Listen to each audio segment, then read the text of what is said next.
এরপরে আমরা জবান থেকে, আমাদের কণ্ঠ থেকে, মুখ থেকে আমরা এটাকে প্রতিবাদ জানাচ্ছি।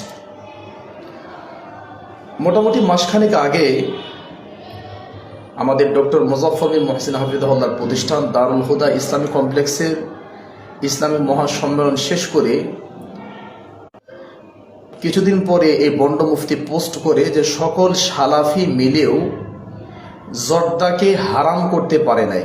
তখন এটা খুব কষ্ট পেয়েছি যে সালাফি একটি সুন্দর শব্দ, দামি শব্দ, সকল সালাফি মিলেও জর্দাকে হারাম করতে পারলো না। তখন মনক্ষুণ্ণ হলাম এবং কষ্ট পেলাম। তখন আমি বললাম যে আমি যদি এই ভণ্ড মুফতিকে পশু প্রমাণ করতে না পারি তাহলে জাতির সামনে বক্তব্য দেব না। বলতে নেটওয়ার্ক প্রচুর প্রবলেম হচ্ছে। তো পরে যখন আমি তার এই বাহাসটি আমি গ্রহণ করলাম, তার মারপিট করেছে, তার জামাগুলো টেনে ছিঁড়ে ফেলছে, মোবাইলটা নষ্ট করে ফেলছে, মোবাইলটা ভেঙে ফেলেছে, আপনারা দেখেছেন। তো এই উগ্রপন্থী আচরণ করার পরে এই জাহেল, এই মূর্খ, এই বন্ড, এই কোরআন এবং সুন্নাহকে বিকৃতকারী এই জাহেল, আল্লাহ তাকে হেদায়েত, গাজাও হারাম, জর্দাও হারাম, বিড়িও হারাম, জর্দাও হারাম, তামাকু হারাম, এগুলো সবই হারাম। হারাম যেহেতু, তো শুধু জর্দাখোর না, আমরা গাজাখোর হুজুরও বলতে পারি। তো সে যখন আমাদের দিনী ভাইকে মারপিট করলো, মারধর করলো, আক্রমণ করলো, মোবাইল ফোন ভেঙে ফেললো, তার জামাগুলো ছিঁড়ে ফেললো এবং ফেসবুক এই সন্ত্রাসী পোস্ট করলো, তখন আমি মানসিকভাবে খুব কষ্ট পেলাম এবং যাতে করে এটা মানুষের কাছে পৌঁছে যায়।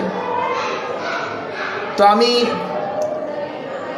ওই বন্ড মুফতির পিএসের সাথে প্রথম কথা হলো যে হ্যাঁ বাহাস হবে। বাহাস কিভাবে হবে, যে জর্দা হালাল না হারাম। তো সে প্রথমেই অস্বীকার করছে যে না, আমাদের মুফতি সাহেব তো জর্দা। তার ফেসবুক পেজ থেকে নিয়ে আমি এটা পোস্ট করেছিলাম তার বিরুদ্ধে এবং চ্যালেঞ্জ আমি গ্রহণ করেছিলাম, সেটা আমি নিয়ে আসি। এনে যখন তার কাছে শো করলাম, আমাদের শাকিল ভাই, আপনি লাইভে আছেন, বারাকাল্লাহ ফিক, আপনি আমার চেয়ে ভালো জানবেন এই ভণ্ড মুফতি সম্পর্কে। আমাদের নাইতুক প্রমাণ হয়েছিল এক নম্বরে, প্রথমে না করছে, এরপরে সে স্বীকার করেছে, এক নাম্বার। দুই নাম্বার বিষয় হচ্ছে আমার প্রিয় ভাইয়েরা, আমাদের শাকিল ভাই, উনি লাইভে আছেন, উনি আমার চেয়ে ভালো জানবেন তার সম্পর্কে, তার চরিত্র সম্পর্কে, তার ব্যবহার সম্পর্কে। দুই নাম্বার হলো, এবার কথাবার্তা হলো যে সে বলছে যে না, জর্দা নিয়ে বাহাস করবো না, এবার পালিয়ে যাচ্ছে, না জর্দা নিয়ে বাহাস হবে না। আল্লাহ সর্বত্র বিরাজমান, আল্লাহ তাআলা নিরাকার, আমি আল্লাহর কুদরতি পায়ে সিজদা দেই। বন্ডরা যখন এরকম নোংরা আকীদা পোষণ করে, আবু বকর জাকারিয়া হাফিজাহুল্লাহ ওনার বক্তব্য ক্লিয়ার করেছে, কেউ বলে আমি আল্লাহকে সিজদা দেই মানে আমি আল্লাহ তাআলার কুদরতি পায়ে সিজদা দেই, তাহলে এটা কুফরি হবে। উনি বক্তব্য পরিষ্কার করে হবে কি বিষয় নিয়ে, জর্দা নিয়ে হবে, আল্লাহকে সিজদা করা নিয়ে হবে। 3 নম্বর স্টেপ। 1 নম্বর স্টেপ সে কিন্তু মিথ্যা কথা বলছে, আমি সেটা প্রমাণ দিয়েছি, পরে সরি বলছি। 2 নম্বর স্টেপে সে বলছে যে জর্দা নিয়ে বাহাস করবে। বিষয় কি, বাহাসের বিষয় হলো জর্দা হারাম আমি প্রমাণ করব, জর্দা হালাল সে প্রমাণ করবে। এবার বাহাস কিভাবে হবে, আমি বললাম আমার মাদ্রাসা যাত্রাবাড়ি থেকে খুব কাছে, দক্ষিণ কেরানীগঞ্জ দারুত তাওহীদ মডেল মাদ্রাসা, এখানে আপনাকে দাওয়াত, আপনি 2-3 জন নিয়ে আসবেন আর আমি একাই থাকবো। প্রিয় ভাইয়েরা, নেটওয়ার্ক সমস্যার কারণে আন্তরিকভাবে দুঃখিত। 3 নম্বর স্টেপে বাহাসের শিরোনাম ঠিক হলো, আমিও সব রেডি, জায়গা কোথায় হবে। আমি বললাম আমার মাদ্রাসায় আসেন, সে বলছে তার মাদ্রাসায়। আমি বললাম আপনার মাদ্রাসায় যাবো, সিকিউরিটি কি? আমি বললাম আমি মডারেটর দেবো, সে বলছে সে মডারেটর দেবে। শেষ পর্যন্ত কথাবার্তা হলো যে আমিও দিব না, সেও দিবে না, নিরপেক্ষ দেওয়া হবে। তো নিরপেক্ষ সে যার কথা বলে আমি তাকে চিনি না, সে আমাদের সালাফি না, সে তাদের মতো দেওবন্দি।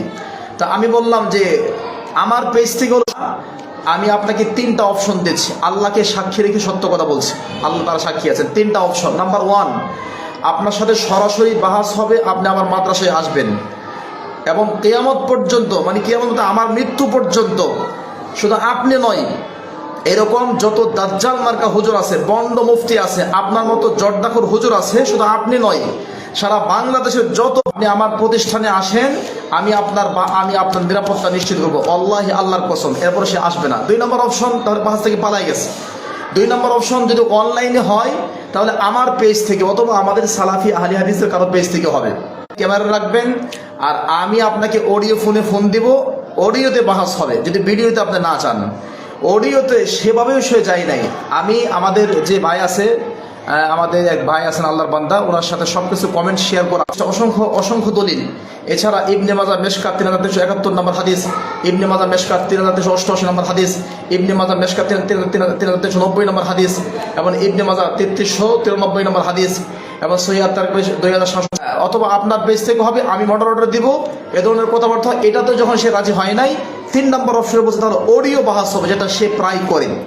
অডিও ফোন হবে, বাহাস হবে, আপনি আমার সাথে কথা বলবেন, জাতি জানবে। এটাকেও সে যখন অস্বীকার করে, সে বলে সে তার ফেসবুক বা তাদের ফেসবুকে শেষ পর্যন্ত আমি তাকে সর্বশেষ যে বাহাসের চূড়ান্ত কথা বলেছে, আমাদের ভাই আপনি একটা কমেন্টে দিয়ে দেন, আমাদের ফরহাদ ভাই নাকি জন আছেন, আপনি কমেন্টসে দিয়ে দেন। আমি তাকে বলছি যে তোমার বউ তালাক, তুমি যদি বাহাসে রাজি না হও তাহলে তোমার স্ত্রী তালাক। তোমাকে 3টা অপশন দিচ্ছে। নাম্বার 1, সরাসরি বাহাস হবে। তুমি আমার এক ট্রাকওয়ালা, আরেকজন ট্রাকওয়ালাকে, ট্রাকের ড্রাইভার আরেকজন ট্রাকের ড্রাইভারকে যে নোংরা ভাষা, মায়ের নামে গালি দেয়, নাউজুবিল্লাহ, যেগুলো আমাদের মুখ থেকে জীবনে বের হয়নি, আমরা ঘৃণা করে ধিক্কার জানাই। এরকম নোংরা ভাষায় এই ভণ্ড মুফতি সে গালিগালাজ করেছে, এবং আমাকে বলেছে যে যেগুলো আমি কথাবার্তা বলেছি, আমি তো ওগুলো একটাও রেকর্ড করি না, আমি প্রয়োজন মনে করি না, জাসুসগিরি করি না, ওলা জাসাসু, তোমরা গোয়েন্দাগিরি করে। সর্বশেষ মেসেজ যেটা হয়েছে যে বাহাসে মডারেটর এবং ফেসবুক পেজ কার হবে। আমি বলছি কে হবে উত্তর না দিয়ে তারা আগামী বুধবার, কালকের পরের দিন একটা বাহাসের লিফলেট বানায় ভুল প্রচার করছে, যেটা আমি নিজেও জানি না। তো আমার ভাই দিনী ভাইয়েরা, আমরা আল্লাহর জন্য বলছি, এবং এই ফেসবুক এই লাইভের মাধ্যমে এই বন্ড মুফতি রাকি হোক, আরো যত যা কিছু হোক, এক কথায় সুন্নাহ, মুস্তাহাব, শিরিক, বেদাত, কুফর, আকীদা, মানহাজ, যেই কোনো বিষয়ে বাংলাদেশের আকাশের নিচে, জমিনের উপরে, এমনকি সারা পৃথিবীতে আসমানের নিচে জমিনের উপরে যত দেওবন্দি হোক, এরপরে আপনার বেরলবি হোক, যেই মানহাজের হোক না কেন, যেই মাযহাবের হোক না কেন, যেই চিন্তা ভাবনার হোক না কেন, কেউ যদি আমি ওই সমস্ত বন্ড হুজুরদেরকে দাঁত ভাঙ্গা জবাব দেওয়ার জন্য আমি মাহবুবুর রহমান রেডি আছি, আল্লাহকে সন্তুষ্ট করার জন্য, মানুষকে সন্তুষ্ট করার জন্য নয়। আশা করি আপনারা বাহাসের আপডেট পেয়েছেন। বাহাসের মোট কথা হলো 5টা কথা মোট। 1 নাম্বার, সে যখন জর্দাকে হালাল বলে, আমি এই অন্যায়টা সহ্য করতে পারি না, তাকে আমি ফোন দিয়েছিলাম, ফোন রিসিভ করে নেই। নাম্বার 2, পারে নাই, তখন আমি বলছি তোমাকে পশু প্রমাণ করব, পশু। কারণ যারা একটা হারামকে হালাল করতে পারে তারা পশু, উলাইকা কাল আনআম বাল হুম আদাল।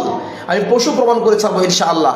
তো এরপরে যখন বাহাসের পর্যায়ে যাই, তাকে আমরা 3টা কথা বলেছি, ডাইরেক্ট বাহাস রাজি হয় না, তার মাদ্রাসায় যেতে বলে, যেটা আপনারা জানেন নিরাপদ নয়। কারণ ইতিমধ্যেই আমাদের অনেক এই বেদাতি বলছে যে তাহলে অডিও কলে বাহাস হবে, অডিও কল যেটা সে করে এভাবে আসে, সেভাবে সে রাজি হয় না। রাজি না হয়ে উল্টা সে আমাকে বলছে আমি নাকি বাহাস থেকে পালিয়ে গিয়েছি। ভাইয়েরা, যে কথাগুলো বললাম আল্লাহ সাক্ষী আছেন, হ্যাঁ, আপনারা কথাগুলো শুনেছেন। আল্লাহু আলা মা নাকুল ওয়াকিল, আমরা যা বলেছি আল্লাহ তাআলা ওয়াকিল, ওয়াকাফা বিল্লাহি শাহিদা, সাক্ষী হিসেবে আল্লাহ যথেষ্ট।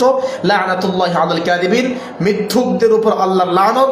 যারা মুহাম্মদ সাল্লাল্লাহু আলাইহি সাল্লামের নামে পালিয়ে গেছে, এগুলো ছবি বানিয়ে তারা পোস্ট করছে, এই সবগুলো